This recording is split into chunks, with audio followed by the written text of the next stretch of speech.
साथियों, आप सभी का स्वागत है हमारे YouTube channel ready to perform. आज हम बताएंगे बीएससी सेकंड सेमेस्टर की फिजिक्स में पहली यूनिट है हमारी, और ये हम शुरू से करवा रहे हैं एमसीक्यू टाइप के क्वेश्चन। तो ये हमारा प्रैक्टिस सेट है। तो इस पहली यूनिट है ये हमारी। तो देखो हमारी ये क्या है, zeroth and first law of thermodynamics. तो थर्मोडाइनमिक्स के आपको जितने भी फॉर्मूले हैं वो सारे याद करने हैं।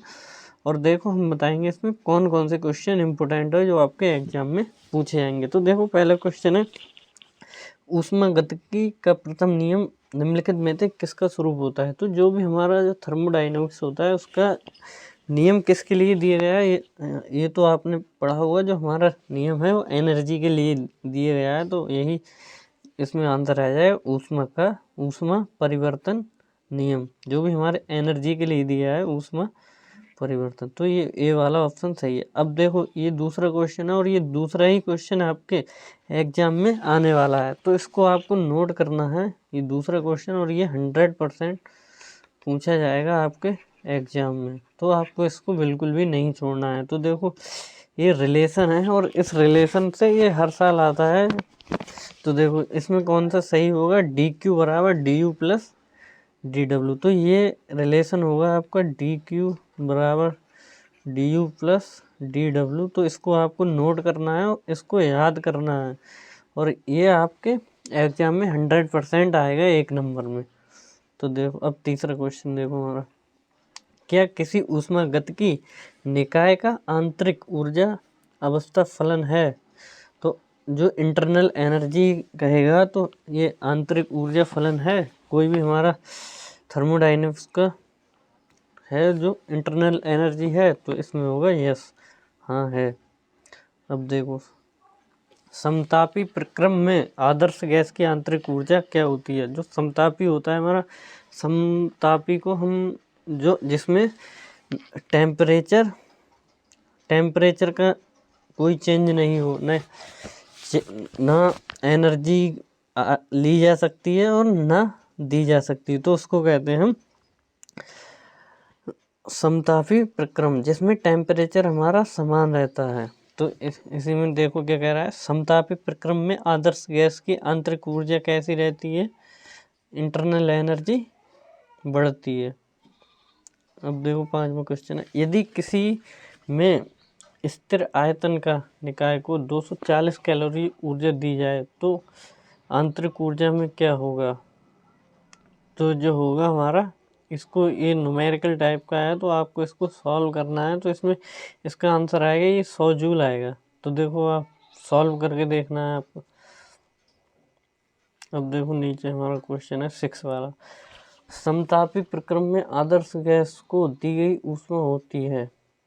जो हमारी दी गई ऊष्मा होती है क्या होती है, टेम्परेचर बढ़ाने पर जो भी हम हीट में परिवर्तन करेंगे टेम्परेचर, तब ये आएगी हमारी। अब देखो ऊष्मागतिकी साम्य क्या अर्थ है। जो भी हमारा थर्मोडाइनमिक्स है तो उसका क्या अर्थ है। तो थर्मोडाइनमिक्स देखो टेम्परेचर में भी यूज होगी, यांत्रिक साम्य में और रासायनिक में, ये तो ये तीनों में यूज होगी, और ये सभी पे ऑप्शन सही आएगा। अभी 9वां क्वेश्चन देखो हमारा, समतापी और रुद्धोष्म वक्र की ढालें निम्न में से किस प्रकार संबंधित होती हैं। तो जो भी समान ताप वाली और रुद्धोष्म जिसको हम कहते हैं इंग्लिश में, अब देखो इसको कौन सा, इसमें क्या होगा, रुद्धोष्म वक्र की ढालें और किस प्रकार संबंध करती हैं। तो रुद्धोष्म की ढालें बराबर होती, इसको हम कहते हैं गामा,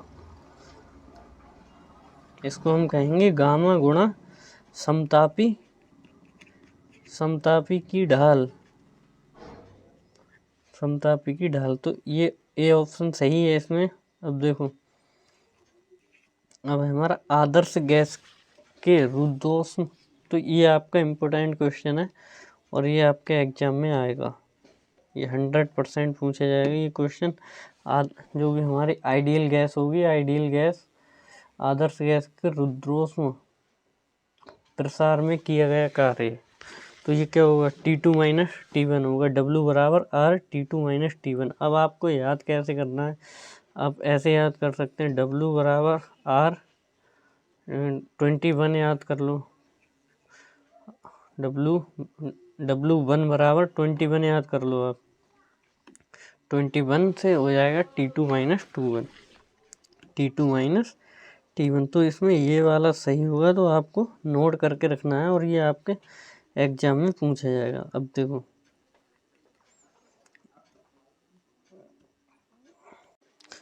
ये क्वेश्चन है हमारा, सम आयनिक प्रक्रम में कृत कार्य होता है। तो जो हमारा समान आयनिक के होता है तो उसमें किया गया कार्य कितना होता है? तो सम आयनिक में किया गया कार्य 0 होता है। जो इसमें वर्कडन जो होता है, वर्कडन बराबर होता है इसमें 0।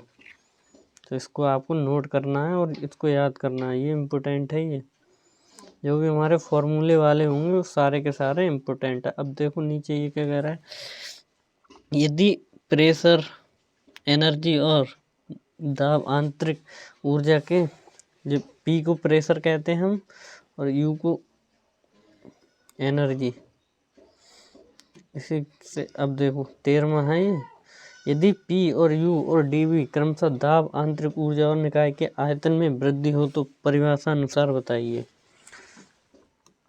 तो इसका सही रिलेशन होगा जब इंटरनल एनर्जी du बराबर जब dq माइनस P dV। तो इसको आपको याद करना है, ये इम्पोर्टेंट है। ये जितने भी आपको फॉर्मूला वाले हैं सबको आपको याद करना है और एक ना एक क्वेश्चन आपको 100% आ जाएगा। एक तो दूसरा ही क्वेश्चन बताया था हमने, वो क्वेश्चन 100% आएगा और ये भी इम्पोर्टेंट है, तो ये भी आने के पूरे चांस है। अब देखो, एक आदर्श गैस के समतापिक परिवर्तन में नियत रहने वाली भौतिक राशि है। जो भी हमारी समान ताप वाली होगी उसमें नियत जो रहती है वो भौतिक राशि कौन सी होती है? तो हमारा दाब जो होता है, जो प्रेशर, वो हमारा कांस्टेंट रहता है। अब जो कार्नोट इंजन वाला एक क्वेश्चन आपको 100% मिलने वाला है, तो इसमें आपके फॉर्मूले वगैरह आपको सही से याद करने कार्नोट इंजन वाले। अब ये क्वेश्चन देखो 16, एक उत्क्रमणीय इंजन की दक्षता 100% हो तो हो सकती है यदि सिंक का ताप कितना होगा? एक कोई उत्क्रमणीय इंजन की दक्षता 100% तभी हो सकती है जब सिंक का ताप 0% केल्विन होगा। तो इसमें ये ऑप्शन सही है। अब देखो ये वाला क्वेश्चन आपका मोस्ट वांटेड है, ये एग्जाम में पूछा जाएगा। तो देखो क्या कह रहा है, कार्नो इंजन की दक्षता। तो कार्नोट इंजन की तो दक्षता होती है, कार्नोट इंजन की दक्षता आपको याद करनी है। तो वो क्या होती है, T1 minus T2 upon T1 होती है इसकी कार्नोट इंजन की। और इसको हम किससे रिप्रेजेंट करते हैं? ये आप समझ रहे होंगे, ये एन है, ये एन नहीं है, इसको हम ईटा कहते हैं। एन, ये एन के टाइप का होता है, इसको हम ईटा कहते हैं। तो ईटा बराबर होता है 1 माइनस T2 अपॉन T1। ये होता है हमारा कार्नोट इंजन की दक्षता। तो आपको इसको याद करना है, ये मोस्ट वांटेड है। अब देखो ये हमारा 20 वाला क्वेश्चन, तो ये भी आपके जो भी स्टार वाले क्वेश्चन है ये सारे के सारे इम्पोर्टेंट है, क्योंकि हमने पहले ही इम्पोर्टेंट इन पे लगा रखा है। अब देखो क्या कह रहा है, समदाबी, जो भी हमारा समान दाब वाला प्रक्रम होगा उसमें किया गया कार्य कितना होगा? तो समदाबी में क्या होगा, W बराबर होगा W बराबर P B2 माइनस B1। तो ये होगा हमारा, तो ये हमारा डी वाला ऑप्शन सही है इसमें। तो इसको आपको नोट करके रखना है। ये जो भी हमारे फॉर्मूले वाले हैं वो मोस्ट वांटेड है और ये पूछे ही जाते हैं। तो देखो अब नीचे 21 वाला क्या कह रहा है, किसी चक्रीय प्रक्रम में जो भी हमारा साइक्लिक होगा, आंतरिक ऊर्जा में परिवर्तन कितना होता है? तो जो हमारा साइक्लिक प्रक्रम होगा तो उसमें कितनी होती है? तो जो भी चक्रीय होगा उसमें 0 शून्य होता है। निम्न में प्रक्रम में आंतरिक ऊर्जा में परिवर्तन होता है। तो साइक्लिक में इंटरनल एनर्जी में कोई भी चेंज नहीं होता, तो क्या होता है, शून्य। अब देखो कार्नोट चक्र में होती है, तो कार्नोट जो हमारा होता है तो उसमें क्या होता है, उसमें 4 प्रक्रियाएं होती हैं। एक तो कार्नोट चक्र में 4 प्रक्रियाएं होती हैं, C बराबर 4। तो आपको इस तरीके से याद करना है कार्नोट चक्र में। अभी 25वां क्वेश्चन देखो, ये क्वेश्चन 100% आ रहा है। ये आपका ऊष्मागतिकी का प्रथम नियम क्या है? जो भी हमारा ऊष्मागतिकी होगी थर्मोडायनेमिक्स, तो उसका प्रथम नियम किसके लिए दिया गया है? तो ये तो आपको पता ही होगा, जो फर्स्ट लॉ, जो भी हमारा ऊष्मागतिकी के नियम है वो ऊर्जा संरक्षण के लिए दिए गए हैं। अब देखो इसमें what is the true relation, तो इसमें कौन सा रिलेशन सही है? तो हमने ऊपर भी पढ़ा था डी क्यू बराबर D you plus D W, तो इसमें पहला ही रिलेशन सही है और ये बाकी वाले आपको छोड़ देने हैं, इन पे ध्यान नहीं देना है। और ये आपके दोनों क्वेश्चन एग्जाम में आ रहे हैं, एग्जाम में, सेमेस्टर एग्जाम में दोनों क्वेश्चन आ रहे हैं, तो इनको आपको बिल्कुल भी नहीं छोड़ना है। अब देखो 26 वाला क्या कह रहा है? आदर्श गैस के समतापी परिवर्तन क्या होगा? जो भी हमारा आइडियल गैस होगी तो उसमें क्या चेंज होता है? तो उसमें D Q minus D W बराबर 0 होता है, तो कोई चेंज नहीं होता है, तो डी क्यू बराबर डी डब्ल्यू हो जाएगा। डी क्यू बराबर डी डब्ल्यू, सॉरी इसमें देखो क्या होगा, इसमें इंटरनल एनर्जी, जो भी हमारी आइडियल गैस होती है उसमें इंटरनल एनर्जी में कोई चेंज नहीं होता है। तो वही कह रहा है इंटरनल एनर्जी में कोई चेंज नहीं होगा, ये वाला ऑप्शन इसमें गलत दिया होगा। अब देखो रुद्रोष्म, जो भी हमारा रुद्रोष्म परिवर्तन होता है जब उसमें एनर्जी 0 होती है, हीट का नो चेंज होता है, तब हमारा रुद्रोष्म प्रक्रम होता है। रुद्रोष्म प्रक्रम वाला क्वेश्चन आपको एक क्वेश्चन 100% मिल जाएगा। अब देखो ये 28 वाला क्या कह रहा है? रुद्रोष्म प्रक्रम में किसी गैस के प्रसार, जब भी हम किसी गैस का प्रसार करते हैं तो उसमें क्या होता है? एनर्जी का लॉस होता है, तो एनर्जी लॉस होता है और ताप घटता है, तो इसमें क्या होगा? ताप घटता है। देखो चक्रीय प्रक्रम में आंतरिक ऊर्जा में क्या परिवर्तन होता है? तो जब भी हमने बताया था साइक्लिक प्रोसेस में इंटरनल एनर्जी में नो चेंज होता है। इसमें कौन सा क्वेश्चन सही है? सी वाला सही है। अब देखो नीचे वाला, किसी प्रक्रम में आदर्श गैस की दी गई ऊष्मा पूर्णतः कार्य में परिवर्तन हो जाती है। अब ये 30वां क्वेश्चन देखो क्या कह रहा है? किसी प्रक्रम में आदर्श गैस की दी गई ऊष्मा पूर्णतः कार्य में परिवर्तन हो जाती है, तो कौन सी वो प्रक्रम है जिसमें दी गई ऊष्मा पूर्ण कार्य में परिवर्तित हो जाती है? तो जो हमारा समतापी जो होगा उसमें हमारी पूर्णतः विभाजित हो जाती है। अब देखो नीचे वाला 31 वाला क्वेश्चन क्या कह रहा है? किसी प्रक्रम में निकाय को दी गई ऊष्मा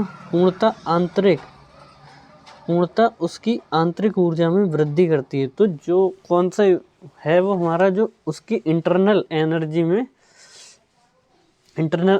में चेंज करती है, इंटरनल एनर्जी को इंक्रीज करती है, इंक्रीज मतलब ऊपर को बढ़ा देती है। तो देखो कौन सा है हमारा? समआयतनी, तो ये सी वाला ऑप्शन हमारा सही है। अब देखो हमारा 33 वाला क्या कह रहा है? समतापी प्रक्रम में ऑक्सीजन गैस की विशिष्ट ऊष्मा कितनी होती है? तो जो हमारा समतापी मिश्रण होता है, समतापी में ऑक्सीजन गैस की विशिष्ट मात्रा कितनी होती है? इनफाइनाइट, यानी कि अनंत होती है, इनफाइनाइट। और इनफाइनाइट को कैसे लिखते हैं? इस टाइप से भी आ सकता है कि 0 होती है, 1 होती है, 2 होती है, इनफाइनाइट, इस तरीके से भी पूछ सकता है। तो इसमें अनंत दिया है तो अनंत को आपको पता होना चाहिए, इस तरीके से रिप्रेजेंट करते हैं। अब देखो, और हाँ ये 35वां क्वेश्चन है, ये बहुत ही ज़्यादा इम्पोर्टेंट है और ये आपके एग्जाम में आ रहा है। तो क्या कह रहा है? एक गैस की प्रारंभिक दाब और आयतन क्रमशः P और B है, तो दो विभिन्न प्रक्रमों में प्रसार होने दिया जाता है, जिससे प्रत्येक प्रक्रम में इसका आयतन 2B यानी कि 2 गुना हो जाता है। यदि पहले समतापी प्रक्रम में किया गया कार्य W1 बराबर ये हो, तो दूसरे प्रक्रम में क्या कार्य होगा? तो इसमें क्या होगा, W1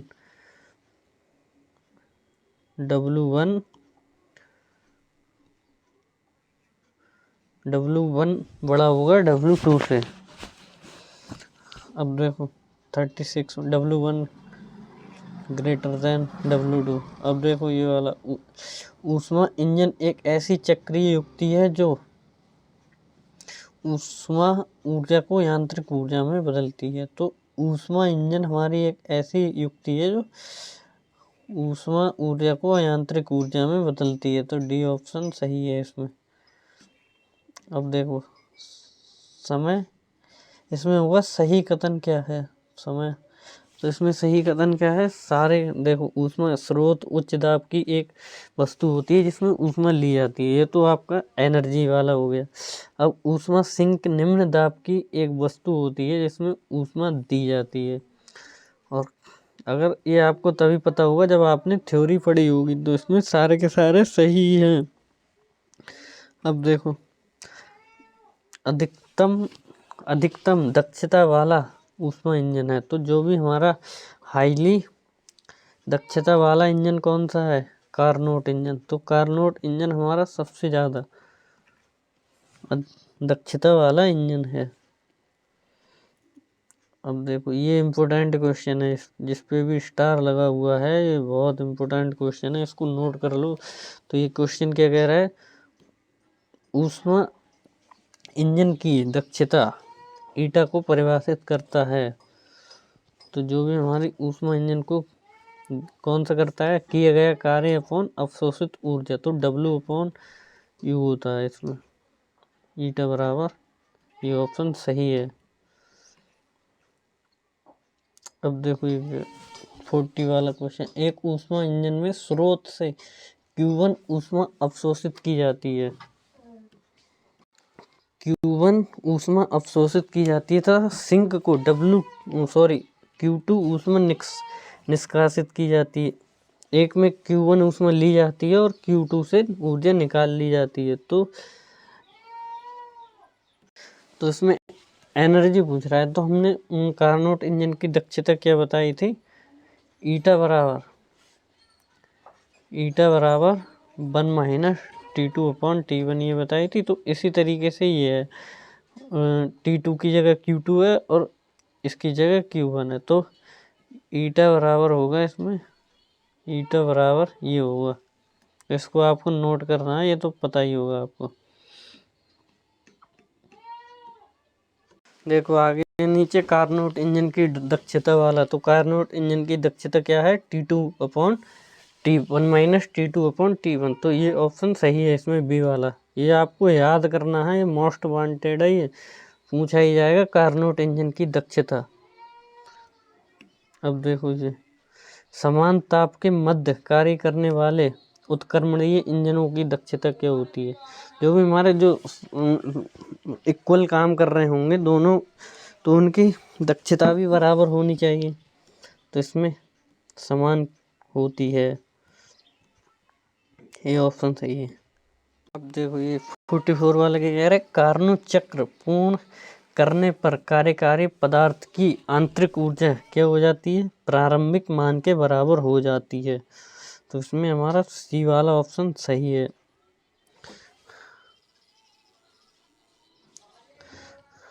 अब देखो 45 वाला क्या कह रहा है, कार्नोट चक्र के अंत में कार्यकारी पदार्थ का ताप क्या हो जाता है। तो ऊपर ही बताया था प्रारंभिक मान के बराबर हो जाता है, तो इसमें भी प्रारंभिक मान के बराबर हो जाता है। अब देखो कार्नोट इंजन में जब आदर्श गैस के द्वारा स्रोत से ऊर्जा ली जाती है, तो स्रोत का ताप कैसा होता है, स्रोत का ताप बढ़ता है, तो बढ़ता नहीं है, घटता है, घटता भी नहीं है। तो हमारा कैसा रहता है, नियत रहता है। तो ए वाला ऑप्शन सही है। अब देखो नीचे वाला, कार्नोट चक्र में जब आदर्श गैस के द्वारा सिंक को ऊष्मा दी जाती है, तो सिंक का ताप कैसा रहता है, नियत रहता है। ये तो अभी ऊपर ही बताया था भाई, नियत रहता है। और हाँ ये भी बताया था, तो ये भी इम्पोर्टेंट है क्वेश्चन। ऊपर आया था ये क्वेश्चन। एक कार्नो इंजन की दक्षता 100% तभी हो जाती है जब सिंक का ताप 0 केल्विन होगा। अब देखो ये भी इम्पोर्टेंट है क्वेश्चन आपका 49 वाला। कार्नो इंजन की दक्षता अधिकतम होगी जब वह कार्य करता है, तो उसकी दक्षता 100% कितनी होगी? 100 केल्विन से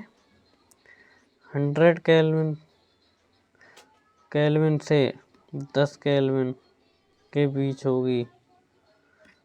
100 केल्विन से 10 केल्विन के बीच होगी।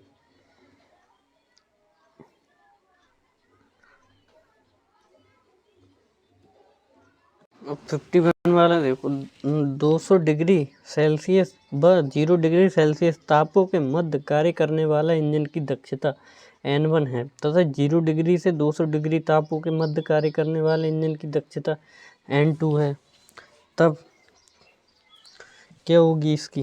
तो 0 से 200 डिग्री, 200 से तो कौन सा बड़ा, जो भी हमारा 0 से 200 के बीच होगा वो हमारा बड़ा होगा। तो N1 लेस देन N2, तो N2 छोटा होगा और N2 की एनर्जी ज़्यादा होगी।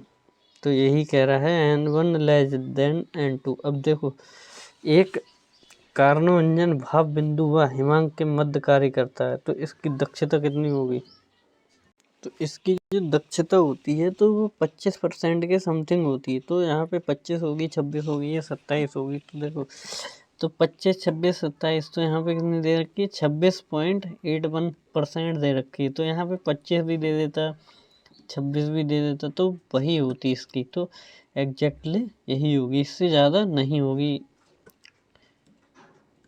अब देखो हमारा नीचे वाला क्वेश्चन है ये। अब ये दो कार्नो इंजन श्रेणीबद्ध करके चलाए जाएं, तो कोई भी 2 कार्नोट इंजन होंगे, अगर उनको सीरीज में ऐड करेंगे तो प्रथम इंजन का ताप T1 व एनर्जी Q1 अवशोषित करके ताप T2 और Q1 ऊष्मा निष्कासित करता है। तो दूसरा इंजन इसी ताप को T2 और Q1 ऊष्मा को अवशोषित करके T3 और Q3 ऊष्मा को निकालता है। तो संयुक्त इंजन की दक्षता क्या होगी? तो जो दोनों इंजन होंगे हमारा, तो उनकी क्या होगी? इंजन की क्या पूछ रहा है? दक्षता क्या होगी? तो इन दोनों इंजन की दक्षता ये होगी, Q2 minus Q3 upon Q1 बराबर T1। अभी लास्ट वाला क्वेश्चन देखो, ये क्वेश्चन आपका इम्पोर्टेंट है और सेमेस्टर में पूछा जाएगा। तो ये क्या कह रहा है? कार्नो इंजन की दक्षता बढ़ाने पर अधिक प्रभावी क्या होता है? जब भी हम कार्नोट इंजन की दक्षता बढ़ाते हैं तो सबसे ज़्यादा अधिक प्रभावी क्या होता है हमारा? कार्नोट इंजन की अगर आप दक्षता बढ़ाओगे तो सिंक में हमारा सबसे ज़्यादा प्रभावी होगा। तो सिंक का ताप घटता है, सिंक का ताप जो होगा वो हाई से लो पे आएगा, घटेगा सिंक का ताप। तो इसमें पहला क्वेश्चन सही है। अगर वीडियो पसंद आई हो तो लाइक करें और चैनल को सब्सक्राइब करें, और ऐसी नई नई वीडियो देखने के लिए लाइक करें, चैनल को सब्सक्राइब करें और हमारे कमेंट बॉक्स में कमेंट करके बताएं वीडियो कैसी लगी।